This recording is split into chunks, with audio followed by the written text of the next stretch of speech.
Hello बच्चों, ई सरल में आपका बहुत बहुत स्वागत है। मेरा नाम है प्रतीक गुप्ता और मैं आपको केमिस्ट्री पढ़ाने वाला हूं।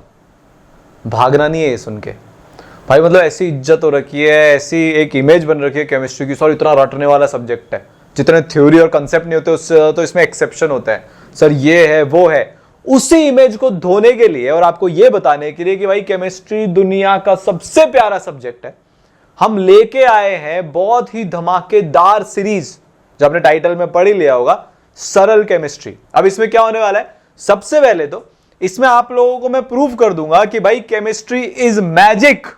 केमिस्ट्री क्या होता है? जादू होता है, जादू। यहां पे जैसे दिख रहा है ना, एक्चुअली में जब रिएक्शंस हो रहे होते हैं ना, तो मॉलिक्यूलर लेवल पे, एटॉमिक लेवल पे यही सब चल रहा होता है। इतना एनर्जी का आदान प्रदान और एकदम ऐसी दुनिया होती है अलग सी। कई बार होता है ना, हमें ऐसे यूनिवर्स वगैरह की पिक्चर दिख जाती है तो हम बावड़े हो जाते हैं कि भाई ऐसा भी कुछ होता है, ये होता है, वो होता है। आप गांव में जाते हो, एकदम स्टारी नाइट है, तो ऐसे गेज करने में आता है कि यार ऐसा भी हो सकता है। केमिस्ट्री में भी जब अंदर चीजें होती है तो ऐसा ही होता है। अब कुछ लोगों को लगता है केमिस्ट्री इज ऑल अबाउट भाई ऑर्गेनिक के रिएक्शंस, ऐसा नहीं है। केमिस्ट्री रिएक्शंस के बारे में जनरली ऐसा भी नहीं है। केमिस्ट्री कंपाउंड्स के बारे में ऐसा भी नहीं है। आप डेली लाइफ में जो भी यूज करते हो, बहुत छोटा सा एग्जांपल देता हूं, केमिस्ट्री इज ऑल अबाउट एकदम छोटे से छोटा 10 की पावर -15 ये न्यूक्लियस का साइज होता है, टू 10 की पावर जितना भी हम सोच सकते हैं, जितना भी हम इमेजिन कर सकते हैं वो। ठीक है, छोटा सा एग्जांपल देता हूं ये चीज आपको बताने के लिए। भाई ये क्या है? ये सबने देखा है, ठीक है, ये अपना टंगस्टन का बल्ब है। क्या है ये? टंगस्टन का बल्ब। हम तो इलेक्ट्रिसिटी ऑन कर देते हैं और ऐसा लगता है भाई अपने आप रोशनी आ जाएगी। ऐसा नहीं होता है। यहां पे इतना टेम्परेचर जनरेट होता है कि सब लोग केमिस्ट्री वालों के पास जाते हैं, फिजिक्स वाले लोग केमिस्ट्री वालों के पास जाते हैं कि भैया एक ऐसा मटेरियल बता दो जो 2-2,500-4,000 डिग्री सेल्सियस तक मेल्ट ना हो। आपने तो बल्ब बना दिया सॉलिड वायर का, ठीक है, आपने उसमें करंट देना शुरू किया, रेजिस्टेंस के कारण गर्मी शुरू हुई और ये मेल्ट हो गया, तो बल्ब जलेगा क्या? नहीं जलेगा। तो किसके पास जाते हैं? केमिस्ट्री वालों के पास। अब आपको एक खास बात बताता हूं कि ये जो टंगस्टन है ये 5,555 डिग्री सेल्सियस पर क्या होता है? मेल्ट होता है। ये जो अपना हीलियम है ये -268.9 डिग्री सेल्सियस पर बॉयल होता है, ये इसका भी बॉइलिंग पॉइंट है। पर just giving you an idea, helium जो हम गुब्बारे में भरते हैं और ऐसे ऊपर पहुंच जाते हैं, आजकल काफी ट्रेंड भी चल गया है हीलियम वगैरह भरने का, ऐसे बड़े बड़े संख्या में हीलियम के गुब्बारे छोड़े जाते हैं। आप सिर्फ सोच के देखो, ये दोनों एलिमेंट्स हैं, ये जो है ये भी अपना प्रोटॉन का मिलकर बना है, इलेक्ट्रॉन्स का मिलकर बना है और न्यूट्रॉन्स के मिलकर बना है। ये भी प्रोटॉन्स, इलेक्ट्रॉन्स और न्यूट्रॉन्स का मिलकर बना है। फिर इन दोनों में फर्क क्या है कि इतना बॉइलिंग पॉइंट में डिफरेंस है? ये कौन बताता है? केमिस्ट्री बताता है। जैसे फॉर एग्जांपल आप सब लोग आजकल ये यंत्र बहुत यूज करते हो। अब इस यंत्र के अंदर जितनी भी चीजें हैं वो मटेरियल ही तो है। सेमीकंडक्टर हो गया, ट्रांजिस्टर प्लेट्स हो गई, ये हो गया, वो हो गया, ये सब मटेरियल आता कहां से है? केमिस्ट्री की वजह से आता है।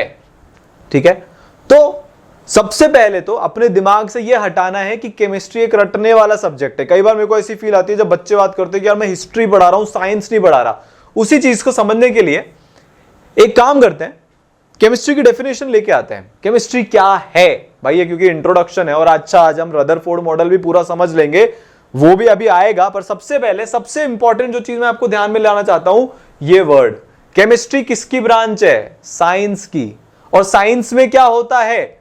साइंस में दो चीजें बहुत अच्छे से होती हैं, जैसे फिजिक्स में होती है, मैथ्स में होती है, वैसे दो चीजें बहुत इंपॉर्टेंटली बार बार करी जाती है, फिर नई डिस्कवरीज होती है, और वो होता है ऑब्जर्वेशन एंड एक्सपेरिमेंट। तो हम यहां पे ये सीखने वाले हैं कि भाई केमिस्ट्री को भी हम एक अलग नजर से, अलग ढंग से, जिसमें मजा है, जिसमें प्रॉब्लम्स हैं, जिसमें डिस्कवरी है, जिसमें समझना है, उस तरीके से भी पढ़ सकते हैं। This is going to be absolutely fun. बहुत टिपिकल कॉन्सेप्ट्स में यहां पे उठाने वाला हूं। ठीक है, शुरुआत हम करेंगे एटॉमिक स्ट्रक्चर से, जिसमें हम सबसे पहले रदरफोर्ड मॉडल को देखेंगे, फिर उसके बाद आगे चलते जाएंगे जो एकदम टिपिकल कॉन्सेप्ट्स होते हैं, जैसे मान लो आपका आरपीडीएफ वाला सेक्शन हो गया, या आपका हाइजेनबर्ग डी ब्रॉगली वाला सेक्शन हो गया, ये लाइन स्पेक्ट्रम हो गया। ऐसे छोटे छोटे टॉपिक्स को उठा के एकदम जल्दी क्विकली इनको समझने की कोशिश करते हैं, अच्छी प्रॉब्लम्स करने की कोशिश करते हैं। तो आज जो है अपना सरल केमिस्ट्री 1 है। तो आपको सबसे पहले तो अपने सारे दोस्तों के बीच में हल्ला बोल देना है कि भाई ई सरल पे प्रतीक सर की सरल केमिस्ट्री सीरीज चालू हुई है, जिसका ये आज पहला पार्ट है। क्या है ये? आज फर्स्ट पार्ट है। एकदम आपको प्यार होने वाला है केमिस्ट्री से, एकदम सीट बेल्ट टाइटली बांधो, फील आने वाली है। ठीक है, तो हम किससे चालू करेंगे भाई? हम चालू करने वाले हैं रदरफोर्ड के मॉडल से। अब बहुत ज्यादा बस हो गया इंट्रोडक्शन। ये चीजें अपने दिमाग में ध्यान रखना कि ये ऑब्जर्वेशन और एक्सपेरिमेंट पे बेस्ड साइंस का सब्जेक्ट है, ना कि रटने फटने वाला सब्जेक्ट है। अगर आप रटोगे तो फटेगा, और अगर समझोगे तो समझेगा। कुछ बच्चे क्या करते हैं, केमिस्ट्री चालू होते हैं सबसे पहले ये सोचते हैं ये रटना है, ये रटना है, ये रटना है। भाई एक टेक्निक बताऊंगा SDY, बाद में बताऊंगा जब उसका समय आएगा। केमिस्ट्री ऐसी हो जाएगी आपके लिए। तो चालू करते हैं। ठीक है, तो भाई हमने इलेक्ट्रॉन प्रोटॉन, ये एक शानदार धमाकेदार एक्सपेरिमेंट है। जे थॉमसन, गोल्डस्टीन और भी महान महान साइंटिस्ट लोगों ने इसको डिजाइन किया था। उनकी मदद से हमने इसको समझा, और इस एक्सपेरिमेंट के थ्रू हमने इलेक्ट्रॉन प्रोटॉन और एटम के बारे में काफी कुछ समझा। भाई हमने यहां से ये ऑन किया, करंट दिख रहा है आपको, ये करंट ऑन हुआ है। ये मान लो हम इलेक्ट्रॉन को डिस्कवर कर रहे हैं, तो ये मेरी कैथोड की प्लेट है। ठीक है, यहाँ पे नेगेटिव नेगेटिव नेगेटिव चार्ज है। ये मेरी एनोड की प्लेट है, यहाँ पे पॉजिटिव पॉजिटिव पॉजिटिव चार्ज है। जैसे ही हम यहाँ से करंट ऑन करते हैं, इलेक्ट्रॉन्स की एक बीम यहाँ से निकलती है। ये डिस्कवरी हो चुकी है। पूरा अगर आपको लेक्चर देखना है तो आप ईसरल की ऐप इंस्टॉल कर सकते हो। ये थॉमसन मॉडल वाला और इलेक्ट्रॉन प्रोटॉन की डिस्कवरी बड़ा इजी है, इसमें कुछ नहीं है। मेन बात समझने की क्या है कि हमको यहां से ये पता चला कि ये पॉजिटिव प्लेट है, ये नेगेटिव प्लेट है, तो ये बीम जो है ये पॉजिटिव प्लेट की तरफ मुड़ गई। अब अगर एक बार बताओ, कोई चीज पॉजिटिव की तरफ मुड़ रही है तो वो खुद तो पॉजिटिव हो नहीं सकती, क्योंकि पॉजिटिव पॉजिटिव तो क्या करते हैं सर? रिपेल करते हैं। करते हैं कि नहीं करते हैं? पॉजिटिव पॉजिटिव क्या करता है? रिपेल करता है। और पॉजिटिव को अट्रैक्ट कौन करता है? नेगेटिव। ऐसे होता है यार दुनिया में, नेगेटिव लोग ज्यादा अट्रैक्ट करते हैं आपको, नेगेटिव न्यूज आपको ज्यादा अट्रैक्ट करती है।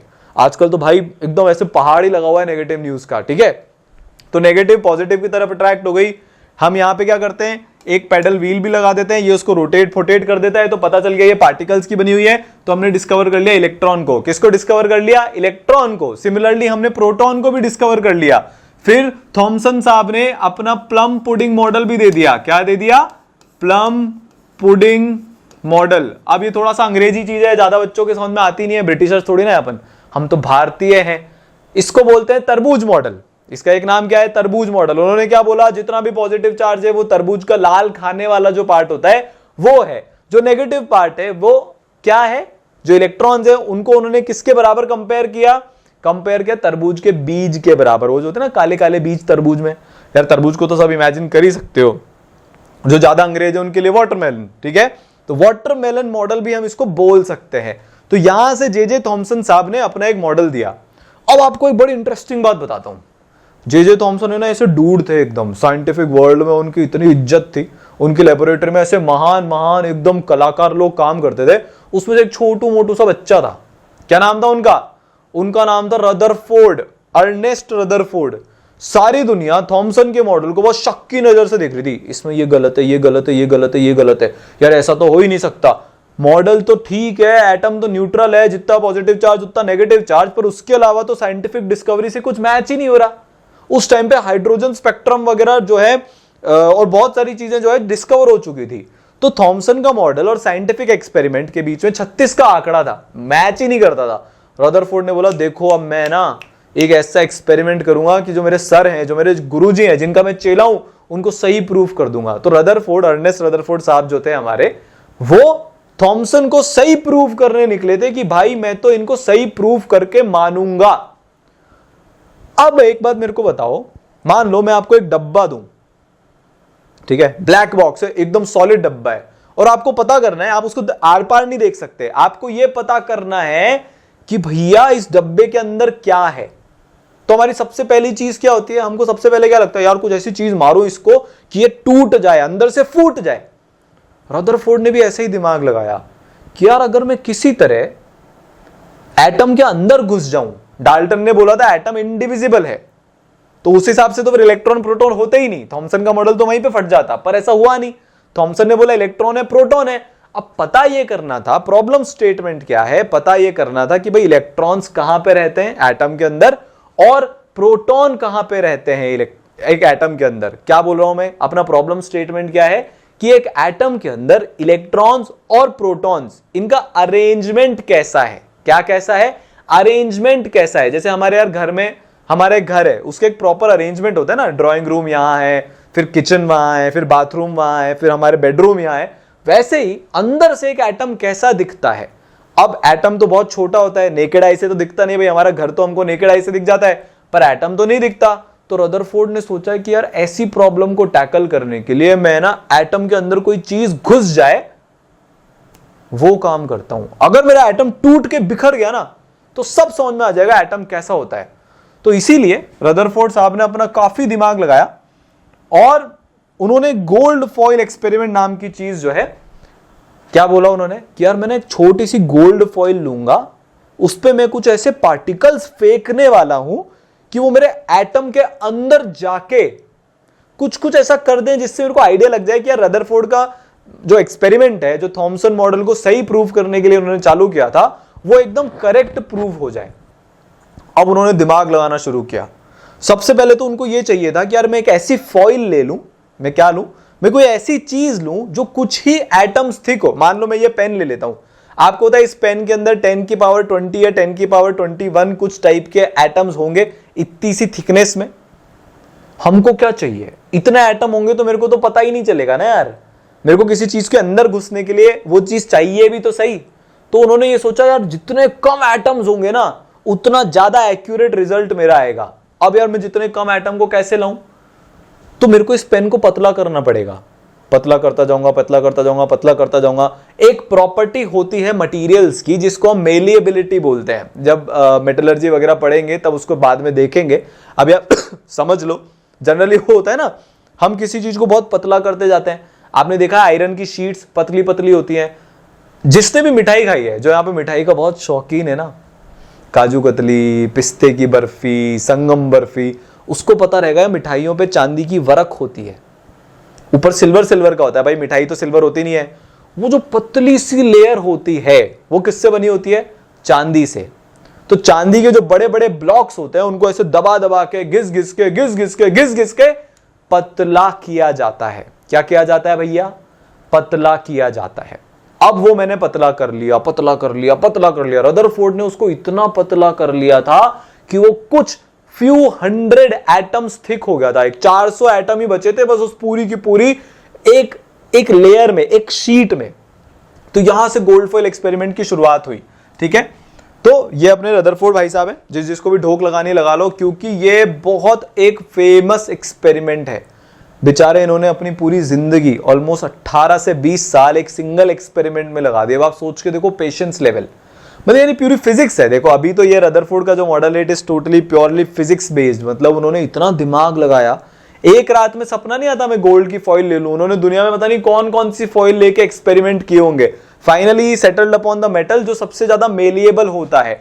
ठीक है, तो अर्नेस्ट रदरफोर्ड भाई साहब जो है अपने, भाई आपको सल्यूट है, क्योंकि इतनी मेहनत करी है ना इन्होंने। बहुत सारी चीजों को टेस्ट करते गए करते गए करते गए करते गए करते गए करते गए, तब जाके दिमाग लगा कि भाई ऐसा कुछ किया जाए। तो सबसे पहले आपको एक्सपेरिमेंटल सेटअप बता दूं, फिर हम ये देखेंगे कि जो चीज उन्होंने करी वो क्यों करी। ठीक है, तो भाई एक्सपेरिमेंटल सेटअप में हमारे पास क्या क्या है देखते हैं। सबसे पहले तो इन्होंने एक अल्फा पार्टिकल का सोर्स लिया। आप चिंता मत करो ये अल्फा पार्टिकल क्या होता है, कहां से आ गया, कैसा वगैरह वगैरह, इसकी कोई चिंता करने की जरूरत नहीं है, वो भी आपको बता दूंगा। पर उन्होंने सबसे पहले क्या लिया? अल्फा पार्टिकल का सोर्स। फिर क्या लिया भाई? फिर इसके बाद उन्होंने लिया अपना सेकंड जो है वो गोल्ड शीट। ये मैंने आपको बताई थी करीब करीब 400 एटम थिक थी है। क्या लिया उन्होंने? एक गोल्ड की शीट ली विच वाज 400 एटम्स थिक। फिर उन्होंने इसके बाद क्या लिया? उन्होंने कुछ फिर ऐसा एक्सपेरिमेंट सेटअप किया जहां पे कि एक फ्लोरोसेंट स्क्रीन हमने यूज करी। ठीक है, तो ये हमारा कुछ इस तरह का एक एक्सपेरिमेंट उन्होंने सेटअप किया। ये अपनी क्या है? ये अपनी अल्फा पार्टिकल की गन है। What is this? ये अपनी अल्फा पार्टिकल की गन है। ठीक है, इस अल्फा पार्टिकल की गन में से अल्फा पार्टिकल निकलते हैं। क्या निकलता है भाई? Alpha particles. अब सर ये अल्फा पार्टिकल्स क्या होता है? आप हीलियम के एटम को जानते हो, हीलियम के एटम में से पकड़ के 2 इलेक्ट्रॉन्स निकाल लो तो क्या बचेगा? हीलियम के एटम के अंदर जो 2 प्रोटॉन्स होते हैं वो बचेगा। तो positively charged helium particles +2 charge के साथ हीलियम के पार्टिकल्स होते हैं वो अल्फा पार्टिकल्स होते हैं। सर ये अल्फा पार्टिकल क्यों चाहिए? मैंने क्या बोला था, अपने पास एक डब्बा है जिसका नाम एटम है, एटम को अपने को तोड़ के देखना है तो पत्थर मारने पड़ेंगे ना जोर जोर से। तो पत्थर क्या थे, वो पत्थर थे अपने अल्फा पार्टिकल्स। क्या थे अपने पत्थर, अल्फा पार्टिकल्स। ये अल्फा पार्टिकल्स को मैं किस पे मार रहा हूं, ये पतली सी शीट पे जो 400 एटम थिक है इस पे। एक्सपेरिमेंट सेटअप समझ में आया। अब ये यहां से अल्फा पार्टिकल जाएंगे, इस गोल्ड फॉइल से पास होते हुए सामने स्क्रीन पे हिट करेंगे। क्या करेंगे, सामने जो फ्लोरोसेंट स्क्रीन है इसको हिट करेंगे, और ये जो फ्लोरोसेंट स्क्रीन है ये ग्लो करेगी। ये एक ऐसी स्क्रीन है, ये एक ऐसा मटेरियल होता है कि जब हम इस पे कुछ चीज मारते हैं तो वो चीज ग्लो करती है। ठीक है, जब हम इस पे कुछ चीज मारते हैं तो वो चीज क्या करती है, वो चीज ग्लो करती है। ठीक है, आ रहा है समझ में। तो फ्लोरोसेंट स्क्रीन का काम क्या है, यहां पे पूरी जगह पर कहीं पे भी अगर गलती से अल्फा पार्टिकल आ जाए, देखो अभी रदरफोर्ड को नहीं पता था कि भाई ये अल्फा पार्टिकल किधर जाएगा, ये कहीं भी जा सकता है जहां इसकी मर्जी है, यही तो टेस्ट करना है। तो उन्होंने क्या किया, मैक्सिमम एरिया कवर कर लिया, दिख रहा है, इसकी चारों तरफ उन्होंने फ्लोरोसेंट स्क्रीन लगा दी। ये अल्फा पार्टिकल मेरा किधर भी जाके हिट कर सकता है, जहां हिट करेगा मैं रिकॉर्ड कर लूंगा क्योंकि यहां पे ग्लो होने वाला है। ठीक है, तो मैंने आपको एक मिनिएचर वर्जन शो किया हुआ है एटम का, इसको मैं बाद में समझाऊंगा ये चीज क्या है, कैसे यहां पे कैसे आई, क्योंकि रदरफोर्ड का मॉडल है एटम का, मैंने पहले ही बता दिया आपको। ठीक है, अभी आप इस पे ध्यान लगाओ। हमने क्या किया, अल्फा पार्टिकल का सोर्स, वहां से अल्फा पार्टिकल हिट हो रहे हैं गोल्ड फॉइल पर।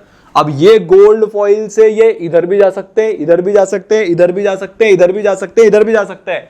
हमको नहीं पता, हमको कुछ नहीं पता ये किधर जाएंगे, देखने वाली बात है। देखें अब जादू होने वाला है।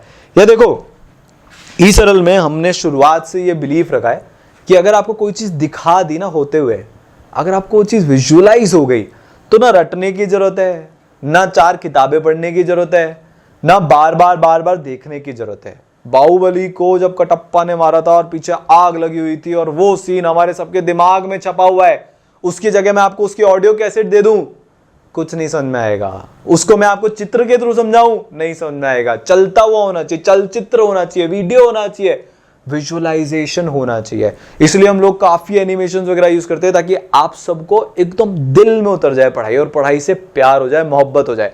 ठीक है, अब इस एक्सपेरिमेंट को चालू करते हैं। तो अब एक बार देखने से पहले कि एक्चुअली में क्या हो रहा है, जो जो अभी तक अपन ने सीखा उसको लिख लेते हैं। भाई अल्फा पार्टिकल चार्ज पार्टिकल होते हैं जिसपे 2 यूनिट का पॉजिटिव चार्ज है, 4 यूनिट का मास है। अल्फा पार्टिकल्स हीलियम के डबली चार्ज आयंस होते हैं, बेसिकली हीलियम एटम के डबली चार्ज आयंस। ठीक है, रदरफोर्ड ने गोल्ड थिन फॉइल को ही क्यों सेलेक्ट किया था गोल्ड की, क्योंकि हम ये चाहते थे कि कुछ ही एटम्स मिले ताकि एक्चुअली में एक्सपेरिमेंट हो सके। बहुत सारे एटम हो जाएंगे तो फिर हम ये कैसे बोल सकते हैं कि यार ये एक ही एटम के टकरा रहा है। ऐसा हो सकता है कि एक अल्फा पार्टिकल जाके हजारों एटम के टकरा के आ गया हो, तो हम बिहेवियर को तो जज कर ही नहीं सकते। ठीक है, और उन्होंने इसी thin foil of heavy gold metal, ये जो थिन फॉइल है, इसको हाई स्पीड अल्फा पार्टिकल्स, आप डब्बे को तोड़ना चाहते हो तो जोर से पत्थर फेंकोगे कि धीरे से, सर जोर से फेंकेंगे। अब अगर जोर से फेंकोगे तो अल्फा पार्टिकल को कैसे फेंकना था, जोर से फेंकना था। ठीक है, और अल्फा पार्टिकल में 4 का मास होता है, और 4 का mass is a very big mass, उसको हम कम मास नहीं मान सकते। तो अब एक्सपेरिमेंट देखने के लिए एकदम अपने आंखें बड़े बड़े कर ले, कान खोल के सुन ले। ये रहा आपके सामने एक्सपेरिमेंट, ये हमने किया और रदरफोर्ड की दुनिया हिल गई। अब आप इस पिक्चर को है ना बहुत ध्यान से देखना, सही बता रहा हूं मैं। मतलब हो सकता है आपको उतना बड़ा फील ना हो क्योंकि आपको तो ऑलरेडी सब कुछ पका पकाया मिल रहा है। भाई घर पे खाना बनता है, 4 घंटे की मेहनत लगती है, अपन तो खाना खा के फ्री हो जाते हैं। जिसने बनाया है उसको पता होता है भाई कितनी मेहनत लगी है। रदरफोर्ड ने अपने दिमाग में, ध्यान से सुनना अब, रदरफोर्ड ने अपने दिमाग में ये सोचा था कि थॉमसन का मॉडल ट्रू है। क्या बोल रहा हूं मैं, रदरफोर्ड ने अपने दिमाग में ये सोचा था कि भैया थॉमसन का मॉडल ट्रू है। अब अगर थॉमसन का मॉडल ट्रू है तो थॉमसन के मॉडल में तो जितना भी पॉजिटिव चार्ज था वो पूरे के पूरे तरबूज में घुसा हुआ था, एक जगह पर तो कॉन्सेंट्रेटेड था नहीं। अब एक बात मान के चलो, मैंने सामने एक तरबूज रखा है और मैं उस पर शूट कर दूं गन से, तो वो गोली डिफ्लेक्ट होगी कि सीधी निकल जाएगी तरबूज को चीरते हुए? सर सीधी निकल जाएगी तरबूज को चीरते हुए। क्या यहां पे सीधी निकली क्या तरबूज को चीरते हुए? सिर्फ ये वाली कुछ कुछ सीधी निकली या फिर माइनर डिफ्लेक्शन के साथ निकली, पर ये जो है और ये जो है ये इतनी डिफ्लेक्ट हो गई कि रदरफोर्ड का माथा खराब हो गया। क्या खराब हो गया रदरफोर्ड का? रदरफोर्ड का माथा खराब हो गया कि भैया ये इतना डिफ्लेक्शन हुआ कैसे। उनकी गणित के हिसाब से तो सारी की सारी सीधी निकल जानी चाहिए थी, क्योंकि मैं तरबूज को गोली मारूंगा। एक बार आप खुद से इमेजिन करके देखो कितनी एब्सर्ड सी बात है। अगर मैं तरबूज को गोली मारूंगा तो वो गोली तरबूज में से एकदम सीधी निकल जाएगी, निकलेगी कि नहीं? या थोड़ी सी इधर होके निकल जाएगी, या थोड़ी सी उधर होके निकल जाएगी, पर ऐसा थोड़ी ना वापस मेरे पे आ जाएगी। रदरफोर्ड की आंखें फटी की फटी रह गई। उन्होंने ये एक्सपेरिमेंट हजारों बार रिपीट किया कि कुछ ना कुछ गड़बड़ हो रही है, कहीं और से पार्टिकल आ रहे, ये हो रहा है। हर बार सेम एक्सपेरिमेंटल रिजल्ट कि अल्फा पार्टिकल का डिफ्लेक्शन माइनर नहीं मेजर हो रहा था। अब मेरे को एक बात बताओ, अगर मैं एक बड़ी सी दीवार पे गोली चला रहा हूं तो वो गोली क्या होगी? ज्यादा आगे तो जा नहीं पाएगी, थोड़ा सा आगे जाके वापस पीछे डिफ्लेक्ट होके आ जाएगी, क्योंकि दीवार ज्यादा मैसिव है, वो गोली की रफ्तार झेल सकती है। तो अगर कोई चीज टकरा के गोल्ड के एटम में से वापस आ रही है तो गोल्ड के एटम में कैसी चीज होनी चाहिए? सर बहुत भारी चीज होनी चाहिए। समझ में आ रहा है मैं क्या बोल रहा हूं? थॉमसन ने बोला भैया सब जगह बराबर evenly distributed positive charge, evenly distributed mass. पर रदरफोर्ड के एक्सपेरिमेंट से क्या निकला कि मास इवनली डिस्ट्रीब्यूटेड नहीं है। कुछ जो सीधे चले गए वो तो किसी से नहीं टकरा रहे हैं या बहुत हल्के से मास से टकरा रहे हैं, पर कुछ जो लौट के आ गए, होते ना पलट पलट पलट, तो जो लोग पलट के वापस आ गए वो कोई ऐसी चीज से टकराए एटम के अंदर जो इतनी भारी है कि इतने तेज रफ्तार से और इतने मैसिव अल्फा पार्टिकल्स को झेलते हुए उन्होंने उस गोली को, अल्फा पार्टिकल वाली बुलेट को वापस लौटा दिया। रदरफोर्ड की दुनिया हिल गई। रदरफोर्ड के साथ जो दो लोग और एक्सपेरिमेंट कर रहे थे उनका भी दिमाग खराब हो गया, ये चल क्या रहा है भैया दुनिया में? क्योंकि थॉमसन ने तो जो एटम का मॉडल बोला था उससे तो ये ना हो पाए, कुछ तो अपने को और ही दिमाग लगाना पड़ेगा। तो क्या क्या फाइंडिंग्स आई, ऑब्जर्वेशन क्या क्या है? जब हम फास्ट मूविंग अल्फा पार्टिकल्स को बहुत थिन गोल्ड फॉइल से टकराते हैं वैक्यूम में, अच्छा ये भी इंपॉर्टेंट बात है, उसके अंदर वैक्यूम भी था। वो जो अपन ने एक्सपेरिमेंटल सेटअप देखा था ना, वहां पे क्या था? वैक्यूम। कौन कौन लोग वैक्यूम का मतलब समझते हैं? सर हम समझते हैं। कौन कौन नहीं समझते? सर हम नहीं समझते। तो जो नहीं समझते उनको बता रहा हूं, और जो समझते हैं वो भी सुन लेना। वैक्यूम का मतलब ये होता है कि अंदर कुछ भी नहीं, अर्थ और सन के बीच में क्या है? वैक्यूम है। वहां पे कोई आपको गैस का पार्टिकल नहीं मिलेगा, लिक्विड नहीं मिलेगा, सॉलिड नहीं मिलेगा, एम्प्टी स्पेस है। उसको हम क्या बोलते हैं? उसको हम बोलते हैं वैक्यूम। ठीक है, तो वैक्यूम क्रिएट करी थी। मतलब समझो समझो समझो, दिमाग लगाओ, अल्फा पार्टिकल गोल्ड के एटम से ही टकरा सकता है बस, उसके अलावा उसके पास टकराने के लिए कोई है ही नहीं, क्योंकि उस पूरी ट्यूब में जहां पे ये एक्सपेरिमेंट हुआ था वैक्यूम थी। जब अंदर कुछ है ही नहीं तो टकराऊंगा किससे? अपने भूत से। अब भूत से टकराया हो तो बात अलग है, देखो फिर तो साइंस बाद में कुछ और ही हो जाएगा। ठीक है, तो अंदर क्या था? वैक्यूम थी, तो आप किसी और से नहीं टकरा सकते। कुछ इस तरह का सीन था, इसको आप बार बार देखो। किस तरह का सीन था? इस तरह का सीन था। बहुत सारे अल्फा पार्टिकल आ रहे हैं, कुछ टकरा के वापस और आएंगे, कुछ सीधे, कुछ वापस आएंगे, कुछ इधर। भाई मतलब क्या ही हो रहा है? हर तरफ अल्फा पार्टिकल, इधर से उधर, इधर से उधर। एग्जैक्टली ये ऑब्जर्वेशन, ये पिक्चराइजेशन अपने दिमाग में रखना है। कुछ आके सीधे निकल रहे हैं, कुछ आके वापस आ रहे हैं, कुछ ऊपर कुछ नीचे। ठीक है, अब ऑब्जर्वेशंस लिखते हैं। क्या क्या ऑब्जर्वेशन है? ज्यादातर अल्फा पार्टिकल्स सीधे निकल गए गोल्ड फॉइल में से और कोई डिफ्लेक्शन भी नहीं हुआ उनका ओरिजिनल पाथ से। मतलब अगर ये मेरी गोल्ड फॉइल है, ये मेरे अल्फा पार्टिकल्स हैं, ये यहां से आए ऐसे निकल गए, यहां से आए ऐसे निकल गए, यहां से आए ऐसे निकल गए, यहां से आए ऐसे निकल गए, कोई डिफ्लेक्शन ही नहीं हुआ। ये वाला ऑब्जर्वेशन क्या हुआ? वापस बना देता हूं, ये ऐसे ऐसे ऐसे ऐसे, जिस पाथ पे आ रहे थे उस पाथ से एकदम सीधे निकल गए। ठीक है, अगर मान लो 20,000 पार्टिकल टकरा रहे हैं तो उसमें से 19,990 ऐसे निकल गए। ज्यादातर पार्टिकल कैसे निकले? एकदम सीधे। ऐसा हुआ मैं चल रहा हूं आराम से, हवा में चलता रहता हूं ना मैं, कोई मेरे वो ही नहीं है, चलता जा रहा हूं, कोई रेस्ट्रिक्शंस ही नहीं है, तो सीधा सीधा चलता जाऊंगा, कोई टकरा ही नहीं रहा। तो 99.99% पार्टिकल्स को कोई ऑब्स्ट्रक्शन ही नहीं मिला। वो एकदम जिस लाइन से चल रहे थे अल्फा पार्टिकल्स एकदम उसी लाइन से निकल गए। बहुत इंपॉर्टेंट चीज है, दिमाग में रखना। ठीक है, तो ये तो कुछ ऐसा ही हुआ। मैंने गोली मारी, सीधी निकल गई। मैं बुलेट चलाऊंगा, सीधी निकल जाएगी। वापस देखोगे, हाँ भाई गोली वाली चीज है, तो वापस देखोगे ही सही। देखो मैंने क्या किया, गोली चली और सीधी निकल गई। ठीक है, तो ये छेद करके सीधी निकल गई। ज्यादातर अल्फा पार्टिकल्स का यही वाला हाल था।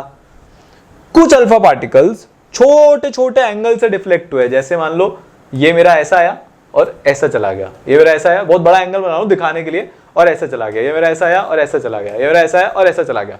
तो कुछ कुछ जो है वो छोटे छोटे छोटे छोटे एंगल से डिफ्लेक्ट हुए। यहां तक सब कुछ रदरफोर्ड का जो है वो थॉमसन के मॉडल से अग्री कर रहा था, यहां तक हमको कोई दिक्कत ही नहीं है।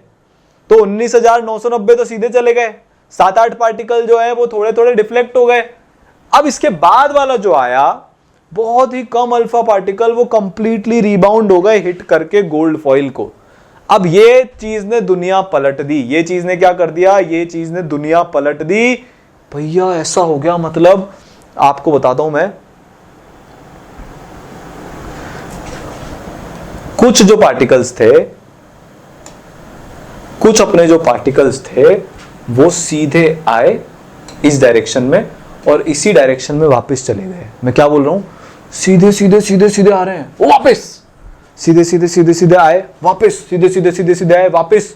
ज्यादातर निकलने कैसे चाहिए थे? गोली की तरह एकदम सीधे, पर वो क्या हो गए? वापस चले गए। तो ये जो ऑब्जर्वेशन थी, ये ऑब्जर्वेशन ने आग लगा दी सारी दुनिया में, हमारे एटम की अंडरस्टैंडिंग को ही बदल दिया। और मैंने तो आपको बताया था कि ये सिर्फ तभी हो सकता है जब अल्फा पार्टिकल को एटम के अंदर कोई उससे भी ज्यादा भारी, कोई उससे भी ज्यादा मैसिव चीज मिल गई हो, जिसको अब हम न्यूक्लियस के नाम से जानते हैं। अच्छा, एक खास बात और, ये जो ऑब्जर्वेशंस आई ना, ये एक बार में नहीं आती है। रदरफोर्ड ने हजारों बार, और सिर्फ रदरफोर्ड नहीं थे, उनके साथ और भी उनके जो साथ में काम करने वाले थे, उन्होंने ये एक्सपेरिमेंट को हजारों बार रन किया। बार बार सेम रिजल्ट्स आए। वो जो अपनी फ्लोरोसेंट शीट थी या फ्लोरोसेंट जो अपन ने एक वो लगाई थी जिसके ऊपर अल्फा पार्टिकल जाके हिट कर रहे थे और वहां पे वो चमक रहा था, एकदम अनएक्सपेक्टेडली सबने सोचा था गोल्ड फॉइल के जस्ट जो पीछे है सारी बार चमक वहीं पे आनी चाहिए, पर कभी इधर कभी उधर, कभी उधर कभी उधर, कभी उधर, कई बार एकदम रिबाउंड करके जो एक्सपेरिमेंटल रिजल्ट्स आए, रदरफोर्ड का इतना दिमाग खराब हो गया कि उनका एक ऑफिशियल रिकॉर्डेड स्टेटमेंट है। उनका स्टेटमेंट क्या है? ये है कि it was quite the most incredible event that has ever happened to me in my life. भाई वो बोल रहे हैं कि मेरी जिंदगी का सबसे इनक्रेडिबल इवेंट है। आप सोच के देखो, रदरफोर्ड महान साइंटिस्ट, एकदम तगड़े वाले साइंटिस्ट, कैसे रेडियो एक्टिविटी में उन्होंने इतना काम किया, एटम के ऊपर इन्होंने इतना काम किया, इतने सारे इनको एक्कोलेड्स मिले, इतने सारे इनको अवार्ड मिले। इतनी बड़ी डिस्कवरी करने वाले आदमी के लिए भी ये उनकी जिंदगी का सबसे ज्यादा इनक्रेडिबल इवेंट था।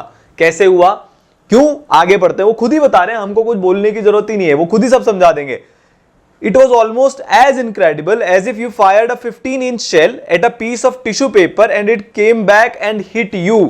ये इतना इनक्रेडिबल था, इतना इनक्रेडिबल था। आप सोच के देखो, मैंने सामने एक टिश्यू पेपर रख रखा है, पीछे से किसी ने तोप का गोला चलाया। ये जो 15 इंच शेल है ना, 15 इंच शेल मतलब 15 इंच का तोप का गोला, 1.25 फुट का तोप का गोला किसी ने एक छोटू से नन्हे से मुन्ने से टिश्यू पेपर पे चलाया। आप क्या एक्सपेक्ट करोगे? वो टिश्यू पेपर को फाड़ता हुआ जा रहा है, टिश्यू पेपर के चिथड़े उड़ गए, वो एकदम तहस नहस हो गया। पर एक्चुअली में होता क्या है, टिश्यू पेपर आपने पकड़ रखा है कि ये तो फाड़ के जाएगा, और वो आपके ऊपर आके हिट कर गया, हम खत्म, खल्लास।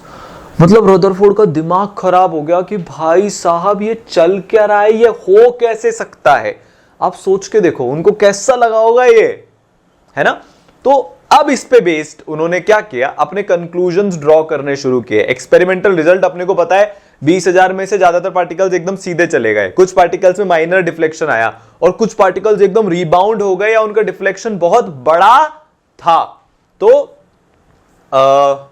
बेसिकली कंक्लूजन जब हम रदरफोर्ड के देखेंगे, पहले एक बार तो रदरफोर्ड साहब को लेके आते हैं, उनको नमन करते हैं।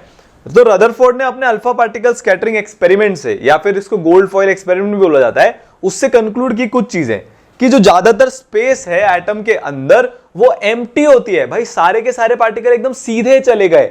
यार एक वो फेंसिंग होती है ना हमारे घर के बाहर, वायरिंग लगी होती है, एक वायर फिर बहुत जगह, दूसरा वायर फिर बहुत जगह, तीसरा वायर बहुत जगह। मान लो मैं बैठ के वहां से पत्थर फेंक रहा हूं, कुछ कुछ खाता जा रहा हूं और पत्थर फेंकता जा रहा हूं, ज्यादातर पत्थर एकदम सीधे चले जाएंगे क्योंकि मोस्टली जगह एम्प्टी है, खाली है। कुछ पत्थर ही ऐसे होंगे जो टकराएंगे। तो मेरे को सामने सामने क्या दिख रहा है भाई, ज्यादातर जगह खाली है, बहुत कम जगह पर ही कुछ चीजें इसलिए टकरा रहे हैं। सिमिलरली एटम में भी हुआ। ज्यादातर पार्टिकल्स कैसे चले गए? Without getting deflected. ज्यादातर पार्टिकल्स कैसे गए? एकदम जिस रास्ते पे चल रहे थे उसी रास्ते पे चले गए, एकदम सीधा, बिना डिफ्लेक्ट हुए वो वहां से निकल गए। अगर आपको कोई रास्ते में डिफ्लेक्शन नहीं मिल रहा है तो इसका मतलब आपके रास्ते में कोई रुकावट नहीं है, और अगर आपके रास्ते में कोई रुकावट नहीं है इसका मतलब वो जगह एम्प्टी है।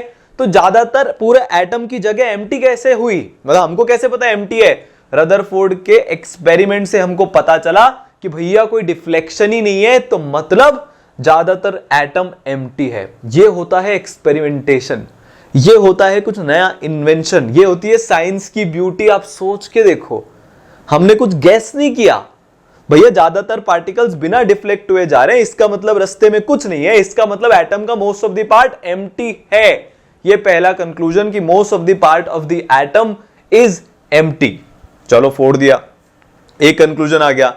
कुछ अल्फा पार्टिकल्स का माइनर डिफ्लेक्शन हुआ था और कुछ का बहुत ही कम का, 20,000 में से 1-2 का मेजर डिफ्लेक्शन होता है। इसका मतलब कुछ ना कुछ तो उनके पाथ में ऑब्स्ट्रक्शन आया है।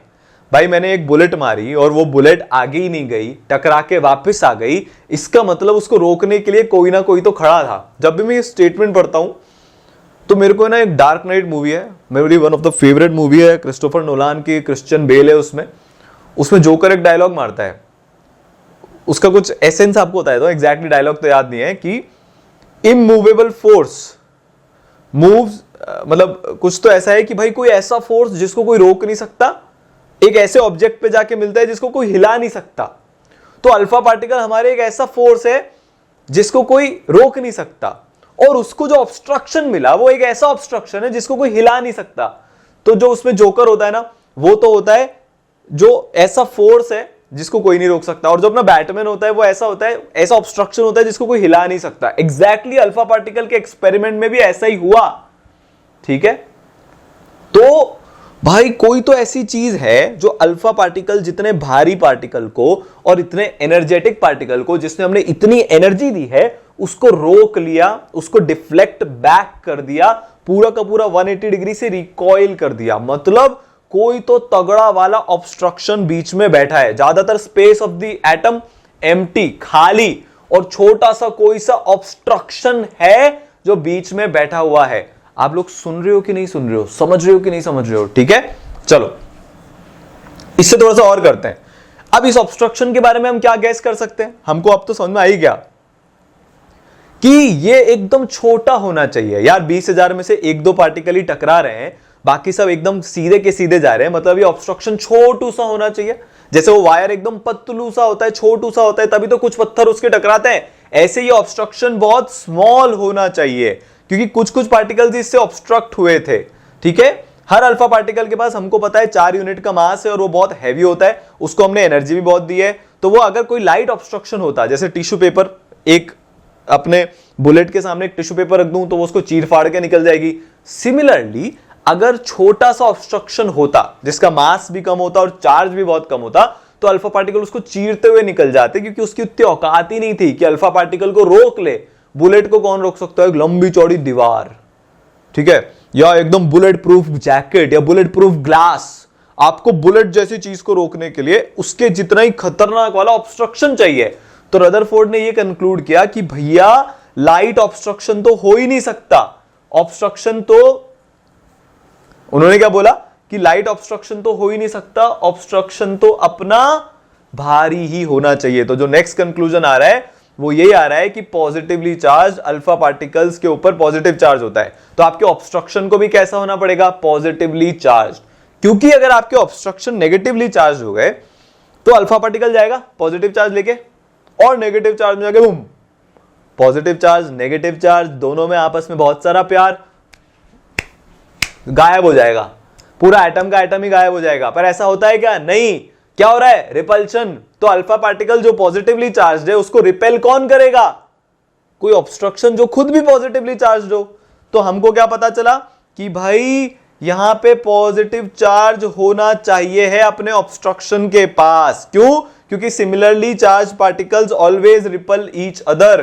तो क्योंकि अल्फा पार्टिकल के पास पॉजिटिव चार्ज है तो मेरा ऑब्स्ट्रक्शन के पास भी पॉजिटिवली चार्ज होना पड़ेगा, और ये पॉजिटिव चार्ज स्मॉल नहीं हो सकता, लार्ज साइज, मास और चार्ज के साथ होना पड़ेगा, क्योंकि अल्फा पार्टिकल वापस आ गए कुछ 180 डिग्री से रिकॉइल होके।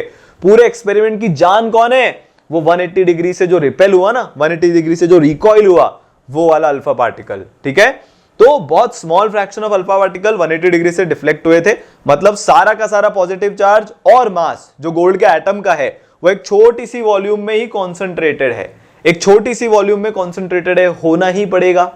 नहीं हुआ तो अल्फा पार्टिकल चीर के वापस निकल जाएगा।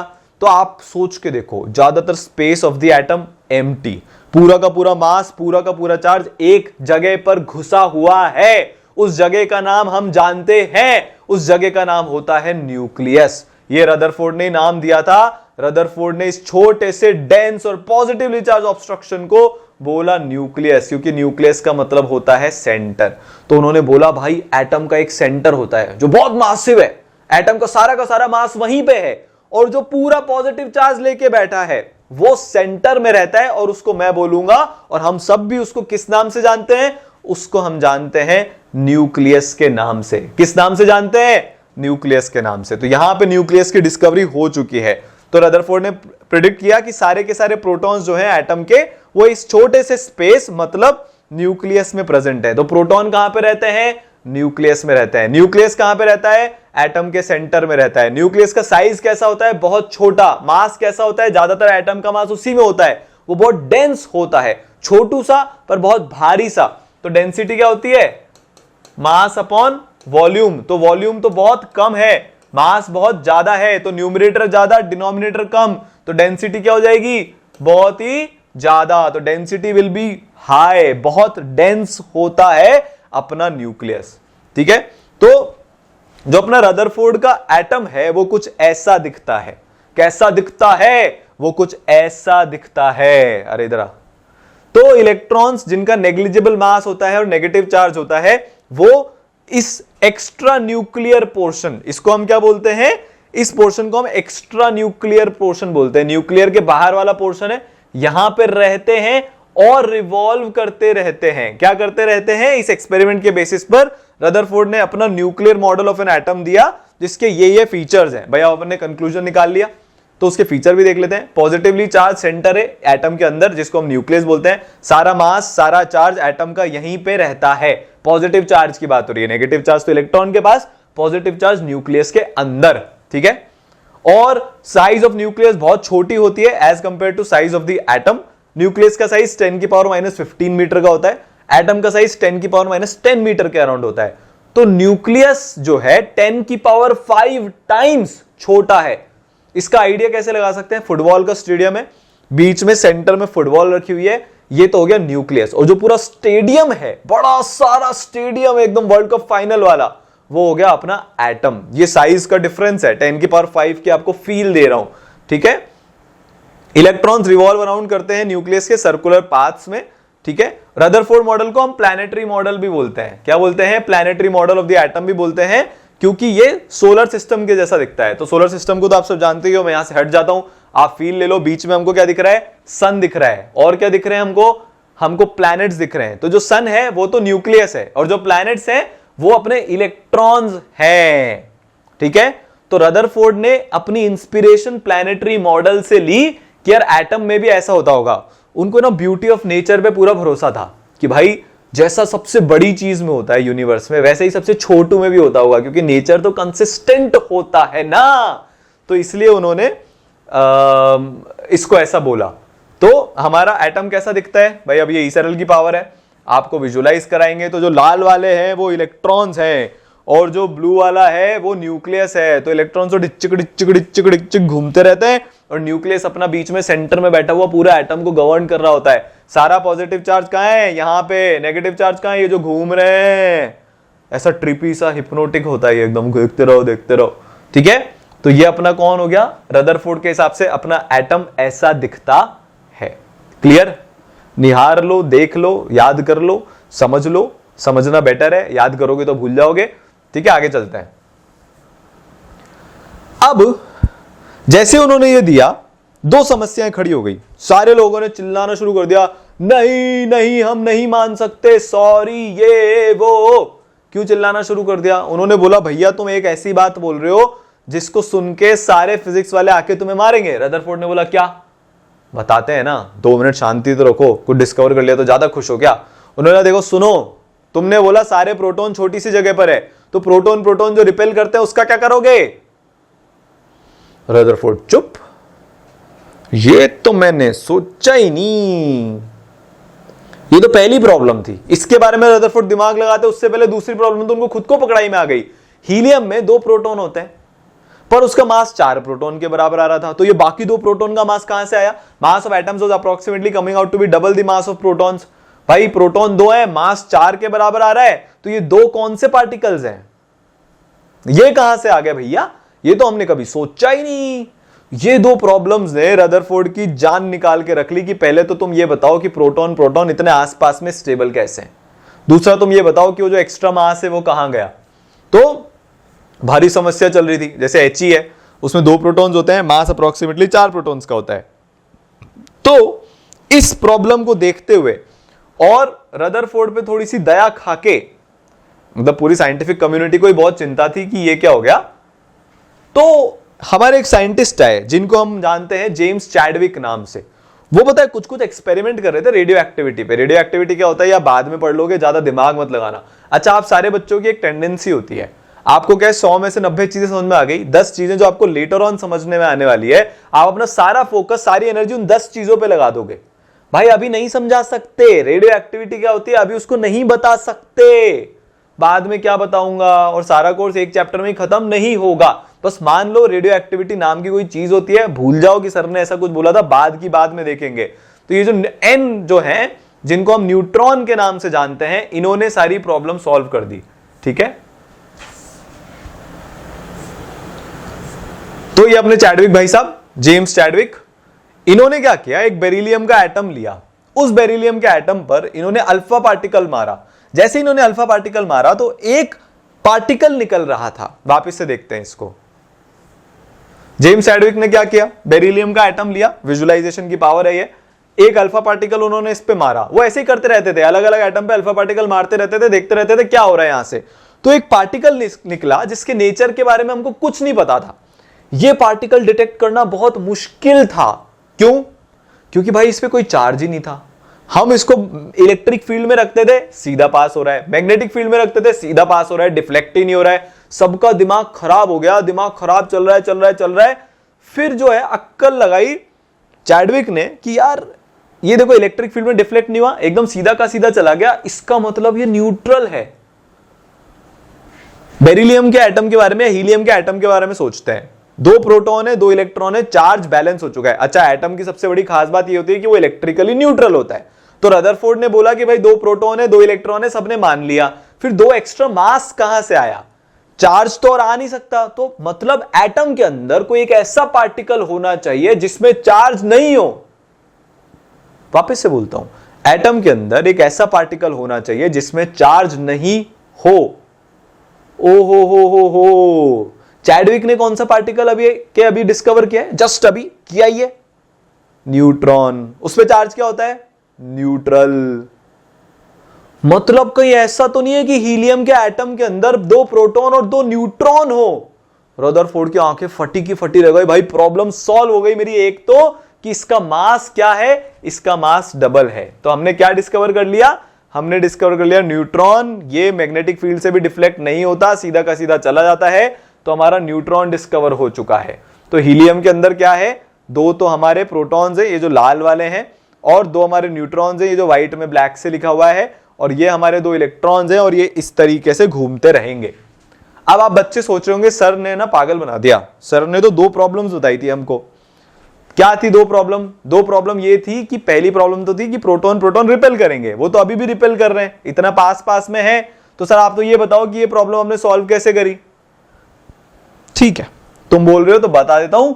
एक चीज होती है न्यूक्लियर फोर्स। क्या होता है? न्यूक्लियर फोर्स नाम की एक चीज होती है जो प्रोटॉन प्रोटॉन में लगती है, न्यूट्रॉन न्यूट्रॉन में लगती है, और प्रोटॉन न्यूट्रॉन में रखती है। प्रोटॉन और प्रोटॉन के बीच में कौन सा फोर्स है? रिपल्सिव फोर्स है। प्रोटॉन और न्यूट्रॉन के बीच में कौन सा फोर्स है? अट्रैक्टिव फोर्स है। न्यूट्रॉन न्यूट्रॉन के बीच में कौन सा फोर्स है? अट्रैक्टिव फोर्स है। तो दो फोर्स लग रहे हैं। कौन सा? रिपल्शन वाला फोर्स लग रहा है एक तो, ठीक है, जो अपना प्रोटॉन प्रोटॉन में लग रहा है। एक फोर्स अट्रैक्शन वाला लग रहा है, ठीक है, वो किस में लग रहा है? प्रोटॉन न्यूट्रॉन में लग रहा है। अभी ऐसा मान के चलते हैं, तो न्यूट्रॉन ने, एक सिंगल पार्टिकल ने दोनों प्रॉब्लम सॉल्व कर दी। अब खास बात क्या होती है? खास बात क्या होती है ये आपको बताता हूं। खास बात अपनी ये होती है कि भाई, खास बात अपनी ये होती है कि ये जो अट्रैक्शन का फोर्स होता है ये बहुत ज्यादा होता है। जो न्यूक्लियर फोर्स का मैग्नीट्यूड है वो छोटे डिस्टेंसेस में बहुत ज्यादा होता है एज कंपेयर टू रिपल्शन। तो अट्रैक्शन का फोर्स है, रिपल्शन का फोर्स है। रिपल्शन बोल रहा है मैं तो नहीं रहने दूंगा, अट्रैक्शन बोल रहा है मैं रहने दूंगा। और एक न्यूक्लियस के अंदर जो स्टेबल न्यूक्लियस है उसमें यह होता है कि अट्रैक्शन का फोर्स रिपल्शन के फोर्स से जीत जाता है। Attraction wins over repulsion. तो दोनों प्रॉब्लम न्यूट्रॉन ने सॉल्व कर दी। न्यूट्रॉन एक एक्स्ट्रा फोर्स लेके आया जिसको हम न्यूक्लियर फोर्स के नाम से जानते हैं, जो न्यूक्लियस के अंदर लग रहा है, इसलिए उसको क्या बोलते हैं? Nuclear force. और मासिव तो वो था ही, उसका मास अप्रोक्सीमेटली प्रोटॉन के बराबर ही होता है। तो अब हीलियम के एटम में हमने सब कुछ सॉल्व कर लिया। ये दो न्यूट्रॉन है, दो प्रोटॉन है और दो इलेक्ट्रॉन है। ये पूरा हीलियम का एटम मेरा ऐसा का ऐसा दिखता है। रदरफोर्ड ने बहुत बड़ी डिस्कवरी और चैडविक की मदद से तो फोड़ ही दिया उन्होंने, और न्यूक्लियर फोर्स के कारण अपना न्यूक्लियस स्टेबल रहता है। अब कुछ बच्चे समझेंगे कि यहां रिपल्शन नहीं लग रहा। भैया रिपल्शन लग रहा है, पर रिपल्शन से ज्यादा अट्रैक्शन लग रहा है। तो attractive force wins over repulsive force, इसीलिए न्यूक्लियस स्टेबल है। हमारे परिवार में भी प्यार बहुत होता है, झगड़े भी होते हैं, पर प्यार झगड़े से ज्यादा होता है, इसलिए हमारा परिवार साथ साथ में रहता है। पर कोई परिवार साथ में है तो हम ये थोड़ी ना बोल सकते ये भैया झगड़ा ही नहीं है। ऐसा तो कोई परिवार ही नहीं होता। झगड़े तो होते हैं पर प्यार ज्यादा होता है। क्लियर? आगे चलें, चलो। तो भाई हमने ना आज उतना जान लिया जितने साइंटिस्ट लोगों को, महान महान साइंटिस्ट, आइंस्टाइन, रदरफोर्ड, प्लैंक के बारे में भी हम देखेंगे, उनको जानने में इस चीज को सालों दशकों लग गए थे। लोगों की जीवन भर की मेहनत है। हमने ऐसे तीन पार्टिकल के बारे में जान लिया आज, ठीक है। इलेक्ट्रॉन, उसका आपको नेगेटिवली चार्ज होता है, मास ये है, ये याद रखना है। फिर प्रोटॉन और फिर अपना न्यूट्रॉन। ये पूरी चीज आपको याद रखनी है, you should note it down, ठीक है।